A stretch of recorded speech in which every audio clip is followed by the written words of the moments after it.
Vamos abrir nossas Bíblias no texto de Êxodo, capítulo 2, versículo 23 até o versículo 25. Nós estamos expondo uma série sobre o livro de Êxodo. E eu queria que você tivesse em mente essa manhã que a história do livro de Êxodo é mais do que um simples relato da saída do povo da escravidão. A história do livro de Êxodo, ela revela também o caráter de um Deus que vê, um Deus que ouve, um Deus que conhece o seu povo e um Deus que age em favor do seu povo. E Deus faz isso no relato de Gênesis por meio de eventos marcantes, como nós já vimos até agora e como nós veremos também na sequência, com personagens até mesmo improváveis. Deus começa a mostrar que a libertação não é apenas um ato pontual que aconteceu lá no passado, mas é um processo que ele é conduzido por meio da sua providência divina. Nessa série de sermões, irmãos, nós estamos percorrendo os capítulos iniciais de Êxodo para ver como Deus começa então a formar todo esse cenário de redenção, que mais tarde vai culminar na figura do nosso Salvador, nosso Senhor Jesus Cristo. E nós já vimos até agora como os filhos de Israel se tornaram escravos no Egito. Um povo oprimido, mas um povo que nunca foi esquecido pelo seu Deus. Também fomos impactados pela coragem de duas personagens, duas mulheres improváveis, Sifrá e Puá, mulheres comuns, que temeram a Deus e se tornaram instrumentos de vida no meio de uma cultura de morte. Em seguida, contemplamos a providência divina no nascimento de Moisés. Como o Senhor soberanamente preservou Moisés desde o seu nascimento, até ele se tornar posteriormente o futuro libertador de Israel, vivendo dentro da casa do próprio faraó. Depois nós refletimos ainda sobre o momento na vida de Moisés em que ele já adulto, ele tenta agir como um libertador de maneira própria, de maneira autônoma. E ele acaba então cometendo um pecado gravíssimo de assassinato e acaba rejeitado pelo seu povo e foge para o deserto, para um lugar de exílio, um lugar onde Deus começa a ensiná-lo, a tratá-lo, para tornar ele o libertador que Deus queria que ele fosse. E lá no exílio, lá em Midian, não apenas acolhido por uma nova família, mas pelo próprio Deus, Deus começa a moldar Moisés da maneira que Deus quer que Moisés haja para libertar o povo. Então essa série de mensagens, meus irmãos, é um convite para enxergarmos como Deus atua, mesmo no silêncio. Como Ele prepara caminhos onde muitas vezes os olhos humanos não encontram saída, mas Deus está trabalhando, Ele está transformando aquilo que é ordinário, para que seja uma ação extraordinária da sua mão. E também é um chamado à fé, meus irmãos. O Deus que libertou Israel é o mesmo Deus que nos chama hoje a confiar na sua mão poderosa, mesmo quando nós não estamos enxergando a ação de Deus em nossas vidas ou ao nosso redor. Diante disso, nessa manhã, nós vamos juntos nessa jornada, continuar essa jornada pelo livro de Êxodo, e vamos refletir sobre um momento crucial na passagem de Êxodo, na vida do povo. O povo, então, ele continua ali escravizado, e o texto que nós vamos ler esta manhã, ele vai falar sobre o clamor do povo de Deus, do povo da nação que Deus havia separado por meio de Abraão, o clamor desse povo em meio ao sofrimento, e a resposta que Deus dá de acordo com a fidelidade que Deus tem à sua aliança. Então, eu quero convidar você a ler o texto comigo, Êxodo capítulo 2, do versículo 23 até o versículo 25. O texto diz o seguinte, meus irmãos, eu vou ler na Nova Almeida Atualizada. Decorridos muitos dias, o rei do Egito morreu. Os filhos de Israel gemiam por causa da sua escravidão. Eles clamaram e o seu clamor chegou até Deus. Deus ouviu o gemido deles e lembrou-se da sua aliança com Abraão, com Isaque e com Jacó. E Deus viu os filhos de Israel e atentou para a situação deles. Meus irmãos, quando nós olhamos para esse recorte no final do 2º capítulo de Êxodo, nós vamos parar no primeiro momento e observar que o texto começa nos dizendo que decorridos muitos dias. Se nós olharmos a narrativa anterior, nós vamos ver que várias coisas aconteceram com o povo no Egito. Eles estavam sofrendo uma escravidão, eles estavam trabalhando em cidades específicas de forma pesada para Faraó. Nós vamos ver que Moisés, que era aquele libertador que Deus havia separado, então ele não está mais com o povo no Egito, mas ele foge para Midian, e o povo permanece no Egito sofrendo. Quando nós olhamos no versículo 23 e vimos que decorrido muitos dias, isso marca uma transição temporal significativa na narrativa do texto. É claro que o texto não nos diz ali quantos dias decorreram. Ele fala apenas para nós, o autor do livro de Êxodo, Moisés, redigindo esse texto, ele diz que decorreu muitos dias após todos aqueles acontecimentos anteriores. Após Moisés ter fugido para Midian, após ter nascido o filho de Moisés, Gerson, em Midian, decorrem desse fato muitos dias. Trata-se de um salto no tempo, uma passagem de um período extenso entre os eventos que aconteceram anteriormente para nos situar no que vai acontecer a partir de agora. Se nós olharmos o texto de Atos capítulo 7, versículo 30, vai dizer para nós, olha o que o texto vai nos dizer. Passados 40 anos, apareceu-lhe no deserto do Monte Sinai um anjo, por entre as chamas de uma sarça que estava queimando.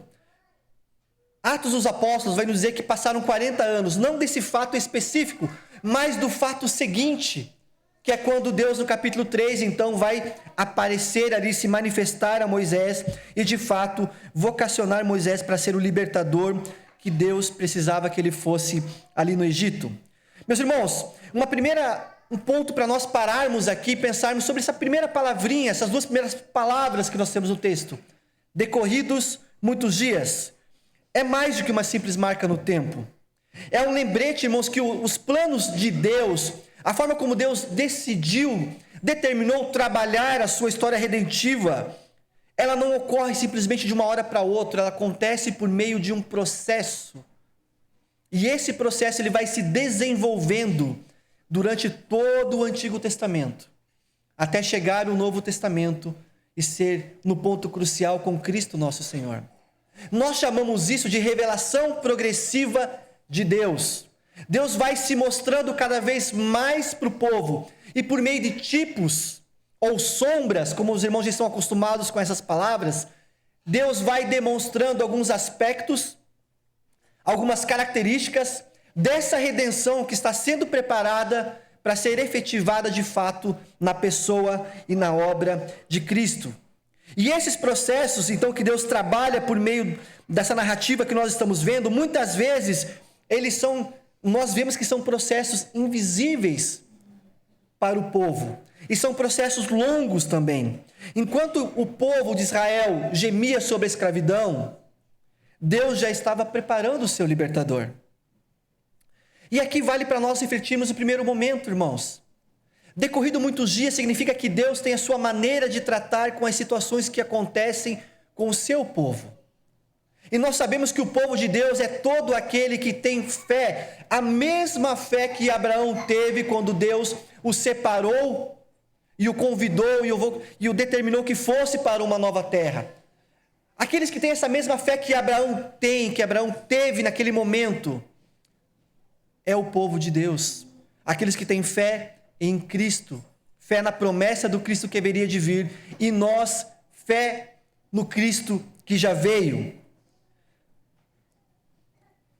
Você pode estar vivendo alguma situação na sua vida em que talvez você fique pensando assim, será que Deus está me observando o que está acontecendo? Será que Deus está trabalhando nisso que está acontecendo em minha vida? Eu quero dizer para os irmãos que a palavra de Deus nos deixa muito claro essa certeza, que Deus trabalha também por meio das circunstâncias que envolvem a nossa vida. Deus não é um Deus que criou todas as coisas, como alguns querem dizer, alguns querem crer, que Ele criou tudo e deixou aqui e foi cuidar de outras coisas. Não, Deus cuida do seu povo, da sua criação, e Deus está trabalhando.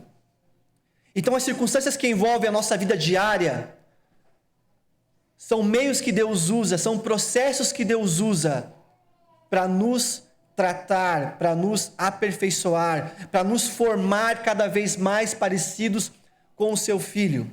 E muitas vezes, como o povo que está aqui no Egito sofrendo a escravidão, o suposto libertador deles fugiu para Midian, e então eles estavam ali pensando, puxa, e agora o que será de nós? E muitas vezes nós somos tentados, meus irmãos, diante de uma situação adversa, a pensar que nós não temos mais saída, que nós não temos mais para onde ir, que nós não temos mais a quem recorrer. E o texto que nós vamos ler esta manhã vai nos mostrar que o nosso Deus não é um Deus que está distante, mas é um Deus que está próximo e um Deus que está atento ao seu povo. Bom, na sequência do texto, meus irmãos, ele vai falar que uma informação muito importante para nós, que o rei do Egito morre. Decorrido muitos dias, o rei do Egito morre. Perceba que nesse versículo 23 há um contraste muito grande com o versículo 22. Se você olhar na sua Bíblia, no versículo 22, o que está acontecendo ali é a celebração de uma vida.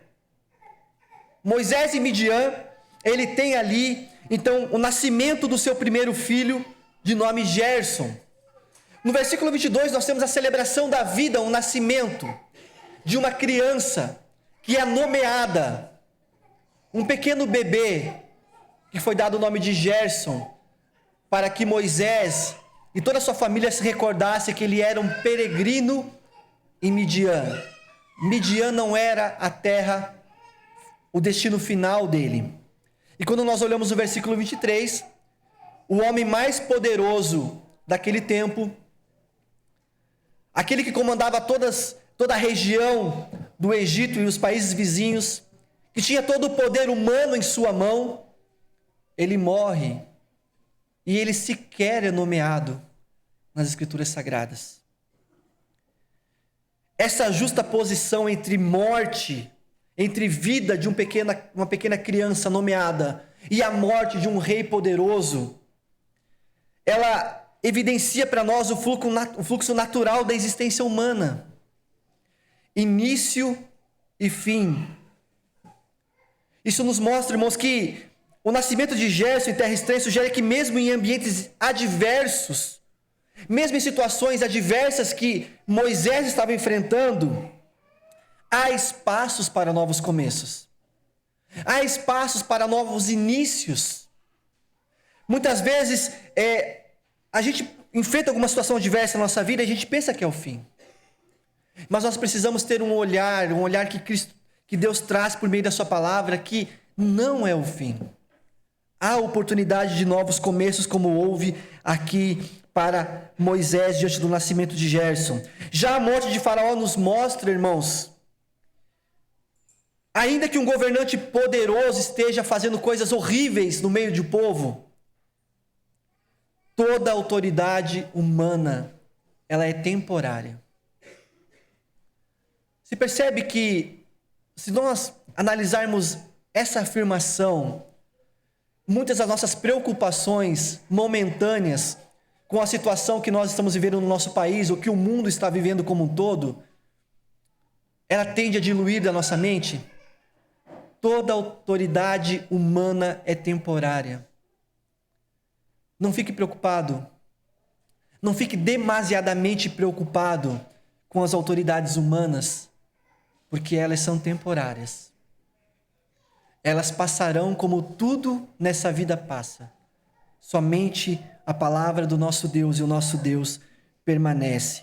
Mesmo com a morte de Faraó, nós vemos que não diminui o peso da escravidão sobre o povo. O trabalho continua sendo pesado sobre eles. Não há ali, então, um alívio para aquele povo da sua escravidão. O texto nos fala na sequência que os filhos de Israel gemiam por causa da sua escravidão. Gemiam por causa da situação em que eles estavam vivendo no Egito. E o texto continua falando que eles clamaram e o seu clamor chegou até Deus. Vamos parar um pouco aqui, meus irmãos, para a gente analisar isso de forma um pouquinho mais detalhada. Muitas vezes nós vamos olhar nas Escrituras Sagradas que há momentos em que não há palavras. Algumas personagens, algumas pessoas na Bíblia não usam palavras para se dirigir a Deus, mas em alguns momentos elas usam o quê? Um sussurro, um gemido. Algo muito próprio da pessoa, muito próprio do ser humano. É quando as palavras já não podem mais ser pronunciadas, dado o momento de sofrimento físico, emocional que a pessoa está passando, como vivido por esse povo no Egito, sob a opressão do Egito. Não é apenas um lamento, um clamor de lamento que carrega uma dor e uma angústia, mas é um desejo de libertação. O verbo gemer no hebraico, irmãos, ele transmite uma dor profunda, algo que não encontra palavras. Indica que a situação da escravidão havia chegado a um ponto insuportável para aquele povo. Não era mais apenas o trabalho forçado, era uma existência marcada pelo desespero.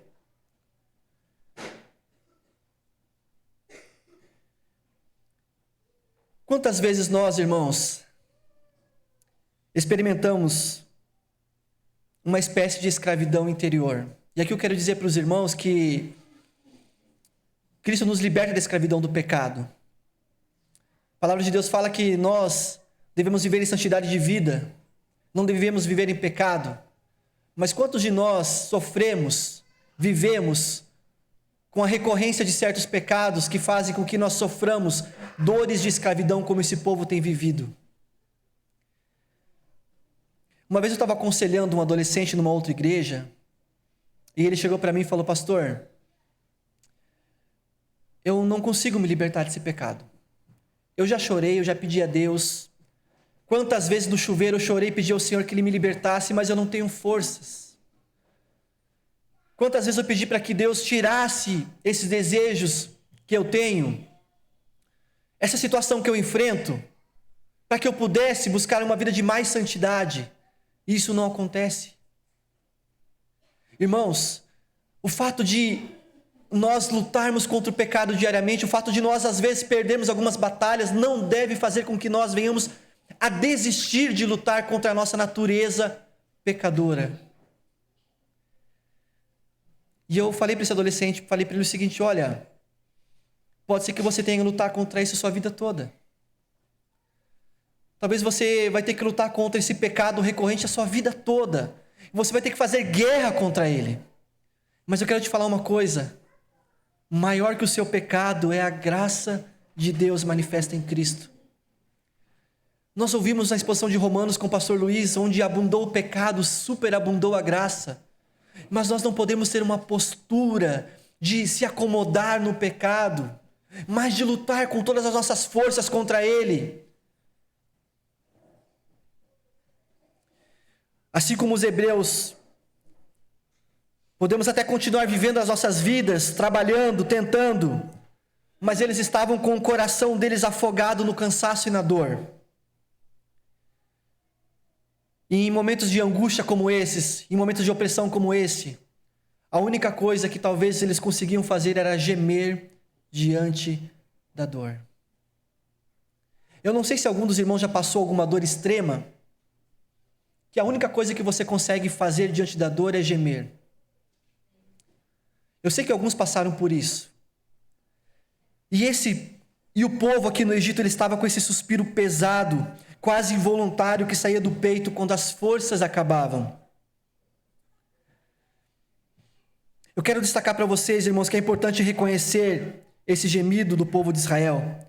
Ele não é um sinal de fraqueza, mas é um clamor legítimo de uma alma aflita diante da realidade que se apresenta a ela. O texto nos fala que eles clamaram e o seu clamor chegou até Deus.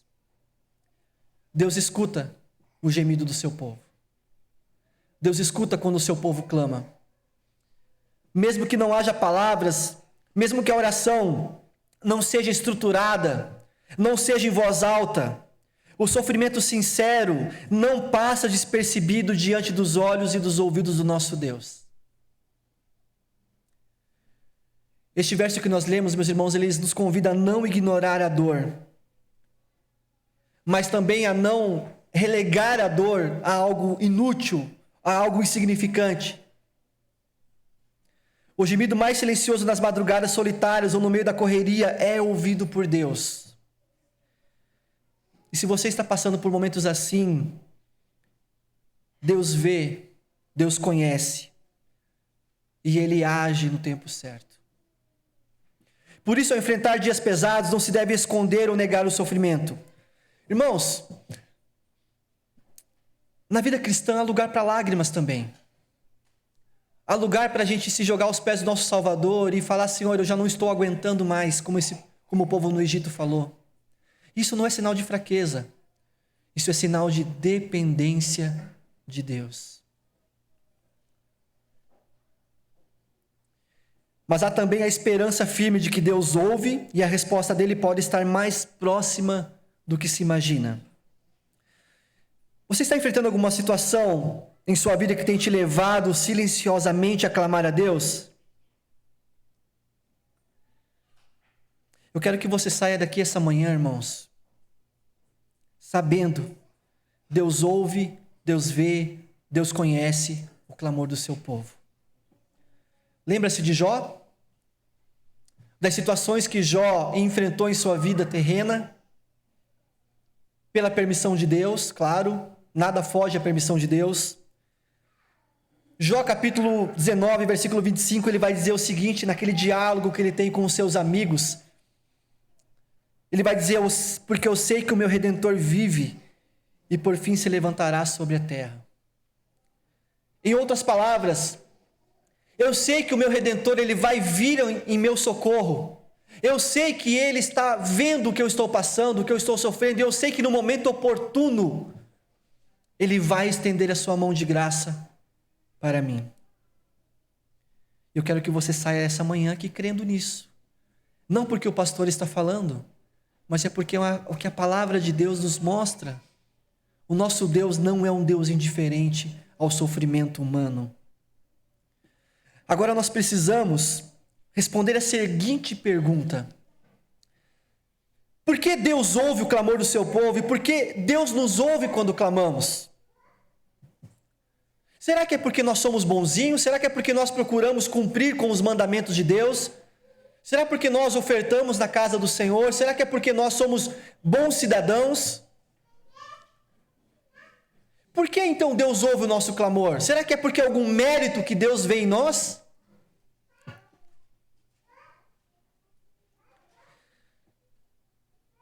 A resposta que nós vamos encontrar a seguir pode até parecer estranha a muitos de nós, mas Deus ouve o seu povo, Deus socorre o seu povo, porque Ele é fiel à sua aliança. Lembra que nós já falamos várias vezes na integração, na classe de batismo, aqui na IBD, sobre que o nosso Deus é um Deus de aliança, é um Deus que estabelece aliança com o povo, é um Deus que estabelece aliança por meio de um representante federal, que nós chamamos de cabeça federal. E essa aliança tem promessas, e essa aliança tem coisas a serem cumpridas, e por meio da fidelidade é essa aliança que Deus age em favor do seu povo. O fundamento pelo qual Deus se atenta para o clamor do povo é a aliança que Deus havia estabelecido com o povo por meio de Abraão. Olha o que o texto do versículo 24 nos diz. Deus ouviu o gemido deles e lembrou-se da sua aliança com Abraão, com Isaque e com Jacó. Inicialmente eu quero destacar, antes de nós entrarmos na aliança abraâmica, eu quero destacar para os irmãos algo muito, muito importante. Para que você não tenha uma visão equivocada acerca de Deus. Como assim, pastor? Você lê o texto ali, você pode pensar: como assim, pastor? Deus lembrou. Será que Deus havia esquecido o povo?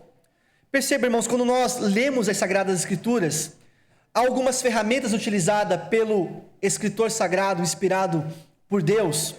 E uma das ferramentas utilizadas é chamado de antropomorfismo bíblico. Nossa, pastor, que palavra estranha.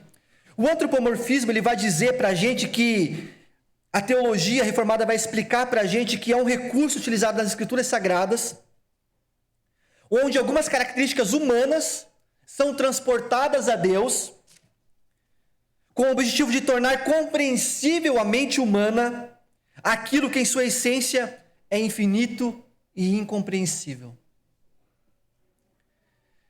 O antropomorfismo não significa que Deus muda.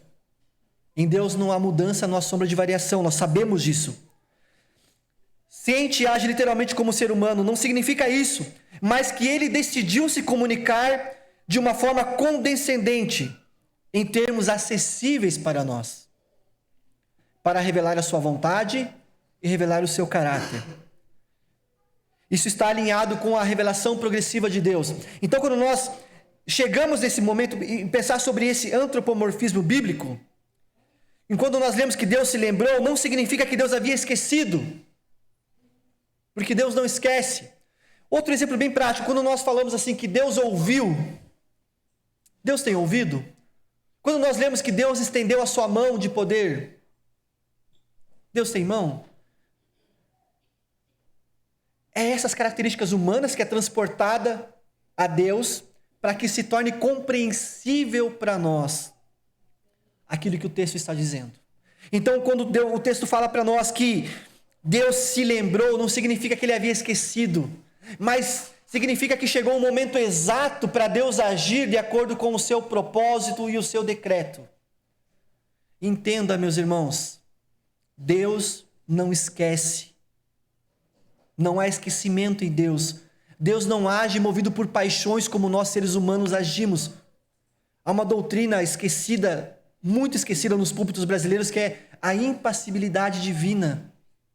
Deus age do jeito que ele tem que agir, porque ele é Deus, de acordo com o seu decreto. E eu quero deixar isso claro para os irmãos. Eu quero que você perceba que Deus já havia dito a Abraão que o povo sofreria por 400 anos no Egito. Abra sua Bíblia comigo em Gênesis capítulo 15, versículo 13 e 14. Olha o que Deus falou para Abraão, em um dos momentos em que Deus chama Abraão e lhe promete uma descendência, lhe promete uma terra. Olha o que o texto nos diz, irmãos. Então o Senhor lhe disse: fique sabendo com certeza que a sua posteridade será peregrina em terra alheia, será reduzida à escravidão e será afligida durante 400 anos. Mas eu castigarei a nação que os escravizar, depois eles sairão com muitas riquezas. Deus havia determinado o tempo da escravidão. E esse Deus se lembrou do povo é porque Deus já havia determinado que o tempo do fim da escravidão estava chegando ao fim. Mas a pergunta essencial para compreendermos qual a natureza da aliança feita por Deus com Abraão. Que aliança é essa que Deus, então, nesse momento de escravidão, ele se recorda, ele se lembra na linguagem humana e se atenta para o clamor do povo? Primeiro, irmãos, precisamos ter em mente que em Gênesis capítulo 2, versículo 1 a 3, eu não irei ler todos os textos referentes a isso, só alguns, mas você pode anotar e depois ler em casa. Em Gênesis capítulo 2, do versículo 1 a 3, Deus chama Abraão e lhe faz uma promessa. A ordem que Deus dá para Abraão é: sai da sua terra, do meio dos seus parentes, da casa do teu pai, e vai para uma terra que eu vou mostrar para você. A promessa que Deus faz para Abraão: eu farei de ti uma grande nação. Te abençoarei, engrandecerei seu nome, tu serás uma bênção. Abençoarei os que te abençoarem, amaldiçoarei os que te amaldiçoarem. Em ti serão benditas todas as famílias da terra. Esse trecho de Gênesis 15, versículo 1 a 3, ele inaugura o conceito da aliança entre Deus e um povo específico.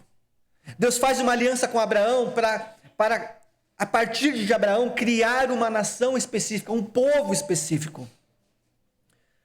Na sequência, nós temos a confirmação dessa aliança, dessa promessa.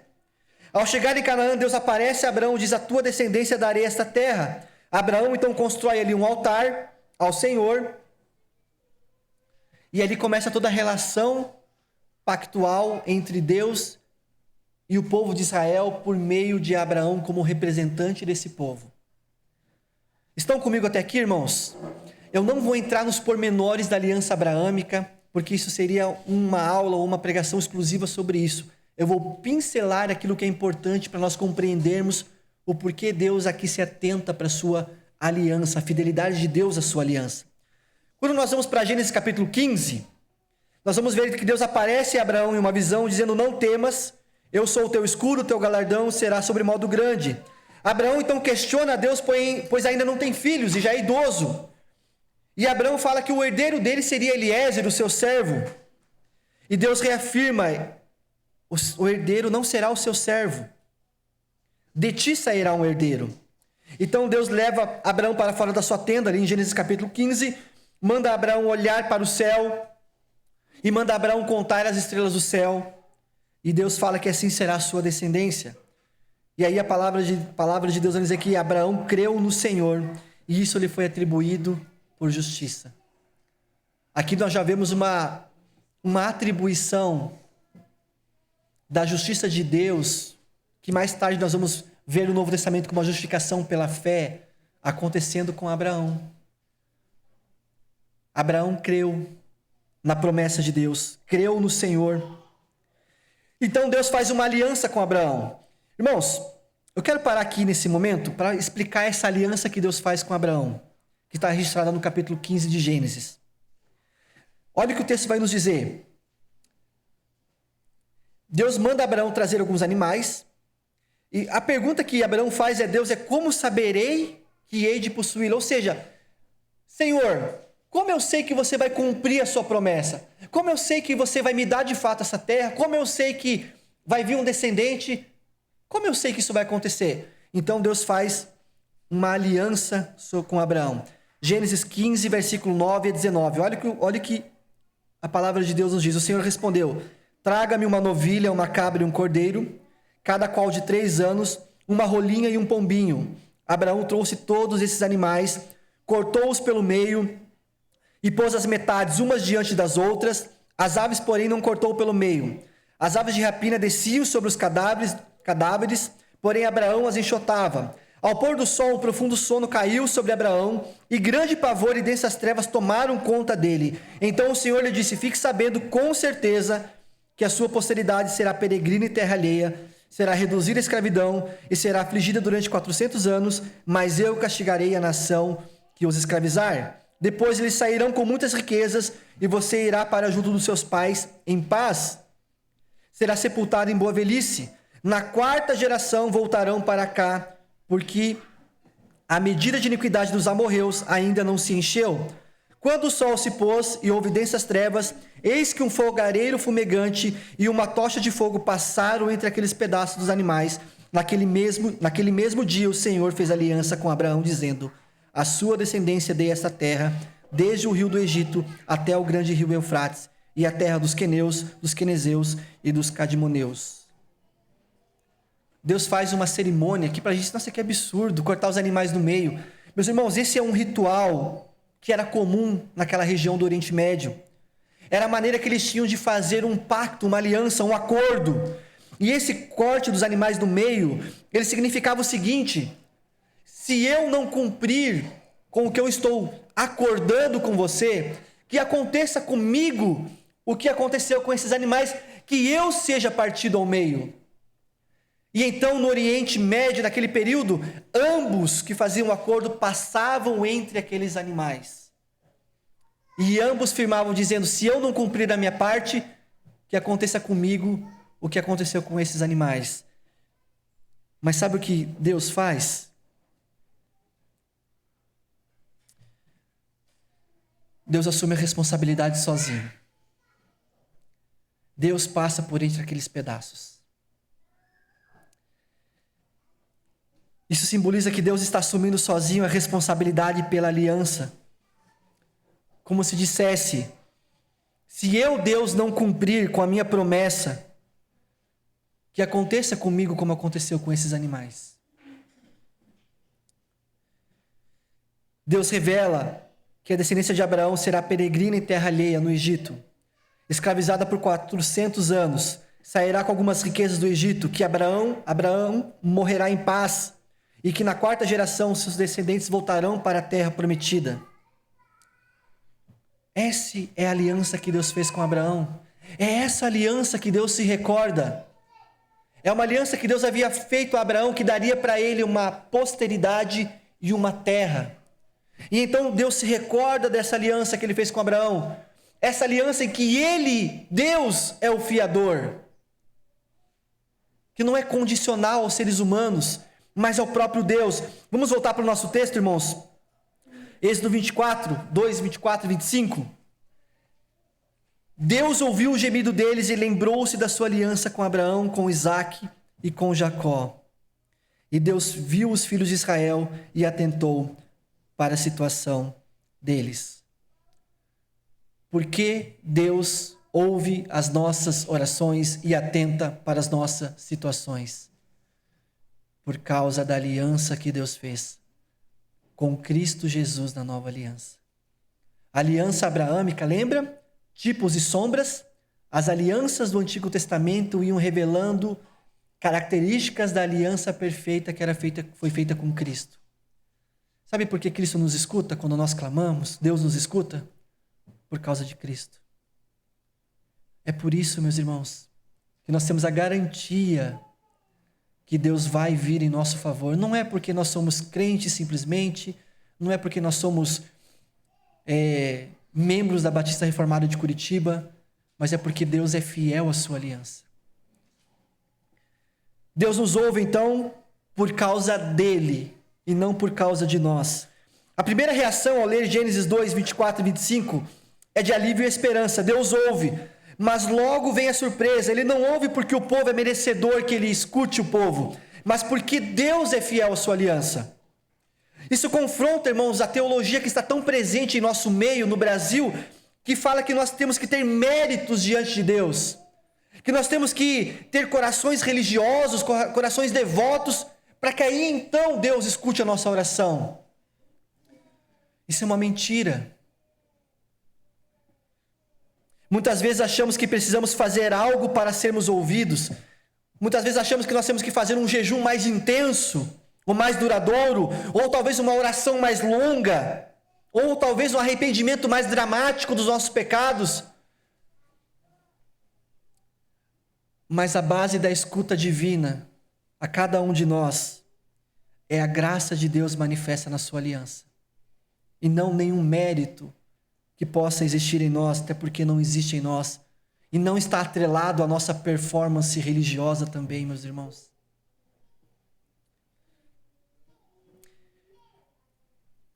Isso me faz pensar nos clamores que hoje fazemos, e que talvez estejam conectados a promessas antigas. Deus se lembra do seu povo porque ele é fiel à sua aliança. Mas ele não somente se lembra do seu povo porque ele é fiel à sua aliança, mas ele age em favor do seu povo, por causa da sua fidelidade à sua aliança. Então, o antropomorfismo bíblico, Deus se lembrou, não implica esquecimento, mas uma ação em favor da promessa feita. Quando Deus lembra, ele não está apenas se recordando, ele está se movendo em direção, ele está intervindo, ele está agindo em favor do povo por causa da aliança que ele tem com esse povo. E essa é a esperança que nós temos, meus irmãos. A esperança que nós carregamos é que Deus age em nosso favor, não por causa de quem nós somos, mas por causa de Cristo Jesus, o nosso Salvador. Não porque nós somos bons, mas porque a justiça de Cristo é imputada em nós. E então nós somos aceitos diante de Deus como filhos, por meio da adoção. É por amor à aliança que o Pai fez com o Filho, chamado Aliança da Graça, que hoje nós podemos estar aqui. Algumas aplicações práticas para nós esta manhã, meus irmãos. Tudo que refletimos esta manhã sobre Êxodo 2, 23 e 24, e a aliança que Deus fez com Abraão, e o sofrimento do povo no Egito, encontra seu clímax e cumprimento na consumação de Jesus Cristo, nosso Senhor. O povo no Egito, ele está sendo liberto de uma escravidão corporal, humana. Em Cristo nós somos libertos da escravidão do pecado. Moisés, um libertador imperfeito, pecador. Cristo Jesus, o libertador perfeito. Aquele que dá a vida em nosso lugar. E o primeiro ponto que eu quero deixar bem claro para os irmãos, fazendo essa conexão do povo do Egito conosco nos dias de hoje, com a mensagem da aliança de Deus com Abraão, mas também trazendo para a mensagem da aliança que Cristo fez com Deus para resgatar um povo, redimir um povo somente seu, é que Jesus é o verdadeiro descendente de Abraão. A promessa feita a Abraão, em ti serão benditas todas as famílias da terra, tem em Cristo a sua plena realização. Gálatas capítulo 3, versículo 16 vai dizer o seguinte: ora, as promessas foram feitas a Abraão e ao seu descendente. Não diz e aos descendentes, como se falando de muitos, porém como de um só, e ao teu descendente, que é Cristo.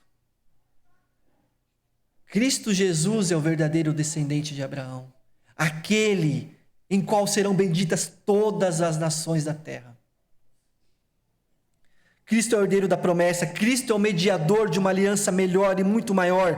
Cristo é o mediador dessa bênção que Deus traz para o seu povo. Ele é o elo que liga a antiga aliança à nova aliança. Não por ter anulado a antiga aliança, mas por tê-lo cumprida perfeitamente em si mesmo. A segunda verdade que nós precisamos ter em mente: Jesus é o Deus que ouve e que desce para libertar. Perceba, meus irmãos, Deus não somente ouve o clamor do seu povo, mas em Cristo Jesus Ele desce para libertar o seu povo. O mesmo Deus que ouviu e atentou para o povo no Egito é o mesmo Deus que em Cristo se fez carne e habitou entre nós, cheio de graça e de verdade. E vimos a sua glória como a glória do unigênito do Pai. O clamor do povo no Egito antecipa o clamor do mundo inteiro. E Deus responde, Ele próprio vindo até nós. Hebreus capítulo 4, versículo 15 vai nos dizer o seguinte: de fato, não temos um sumo sacerdote que não possa se compadecer das nossas fraquezas. Cristo Jesus enfrentou situações semelhantes a que nós enfrentamos. Vocês se recordam da oração no Getsêmani? Da angústia que o nosso Salvador passou? Pai, se possível for, afasta de mim esse cálice. Ele passou por angústias semelhantes a que nós passamos, e Ele pode e Ele vai se compadecer de nós. Jesus desceu não apenas ao Egito espiritual do nosso pecado, mas também no deserto da tentação, a cruz da condenação, a morte da nossa escravidão. Ele carregou o gemido de toda a criação em seu corpo e venceu. Ele foi partido em favor de nós. Se recordem de Isaías capítulo 53. Jesus é o mediador da nova e da eterna aliança. O que acontece em Gênesis 15 antecipa alguns pontos, algumas características da nova aliança. Prefigura o compromisso unilateral de Deus em salvar o seu povo. Em Cristo, Deus assume a responsabilidade da aliança até as últimas consequências, até a morte e a morte de cruz. Lucas capítulo 22, versículo 20 diz o seguinte: este é o cálice da nova aliança no meu sangue derramado por vocês. Na cruz, Cristo foi rasgado em duas partes, como os animais do pacto. Ele é o cordeiro que foi morto. Se quebrássemos a aliança, e todos nós quebramos, irmãos, todos nós quebramos a aliança com Deus. Todos os dias. Todos os dias. Ele sofreu por nós, e de fato sofreu. Ali Deus cumpre aquilo que figurativamente prometeu a Abraão. Se eu não cumprir, que me aconteça como a esses animais. E aconteceu. Na cruz do Calvário, o nosso Senhor foi partido ao meio. Por causa dos nossos pecados, para cumprir a aliança da graça. A resposta do nosso clamor hoje é Cristo. Tal como o povo hebreu também gememos, e Paulo afirma em Romanos 8 que não somente nós gememos, mas toda a criação geme. Mas ele nos lembra que o mesmo Espírito intercede por nós com gemidos inexprimíveis, Romanos 8, 26. Aquele que não poupou seu próprio filho, como não nos dará também com ele todas as coisas, Romanos 8, 32. Meu irmão, você pode estar vivendo dias difíceis, dias de opressão, de angústia, de silêncio. Mas esse recorte dessa narrativa bíblica que nós lemos, ela nos mostra que Deus não está em silêncio, que Deus está agindo em favor do seu povo, por fidelidade à sua aliança, que Deus é um Deus que vê, é um Deus que ouve, é um Deus que age, é um Deus que já agiu em Cristo em nosso favor. Hoje você pode sair daqui com uma certeza inabalável. O clamor da sua alma não cai no vazio. Deus escuta. Deus escuta o nosso clamor. A ressurreição de Cristo na cruz é a prova de que Ele já venceu. E o Espírito Santo foi nos dado como penhor dessa herança que nós temos. Jesus Cristo é a fidelidade de Deus encarnada. Ele é a resposta do clamor no Éden, do clamor no Egito, do clamor em Jerusalém, do clamor na Babilônia quando estavam no exílio e do nosso clamor hoje também.